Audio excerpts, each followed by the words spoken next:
Сайн байцгаана уу? Та Шиван гэж сонсч байсан уу? Шиван шинэ бус нь Хятадын Хэби мужид байрладаг. Бээжингээс ойролцоогоор 105 км зайтай. Хурдны галт тэргээр Бээжингийн баруун өртөөнөөс Шиван хүртэл 50 минут явдаг бол Даашингийн олон улсын эсвэн онгоцны бодлоос 30 минут хүрэхгүй. Мөн хурдны авто зам бүрэн ач холбогдолд орсноор Бээжингээс 1 цаг яваад л хүрдэг юм а. Тэгвэл одоо хамтдаа маш товчхон тоо баримтаар Шиваны өчигдөр, өнөөдөр, маргаашийг харцгаая.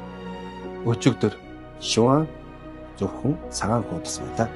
2017 онд шинэ бүс байгуулагдаж эхэлсэн бол мянганы төлөвлөгөө улс орны том илэрхийлсэн үүргийг үүрсэн юм а. Тэгвэл өнөөдөр Шиван хурдцтай бүтээн байгуулагдаж байна. Нийт хөрөнгө оруулалт нь 1.80 юанаас давж 215 автогадруулчин километр талбайд бүтээн байгуулалт өрнөж 5345 барилга 831 км зам баригдсан.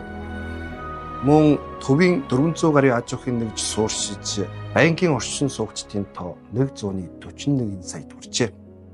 Маргааш Шиван ирээдүйн хотыг зорж байна. 2027 он гэхэд 5 Unicron компани 100 хэмэл оюун ухааны гол аж ахуйн нэгж 20 өндөр түвшний инновацийн төв байгуулах зорилт тавьжээ. Өөрөөр хэлбэл дараагийн шат нь зөвхөн хот тэлэх биш харин инновац, үйлдвэрлэл, хүний нөөцийг төвлөрүүлэх юм а.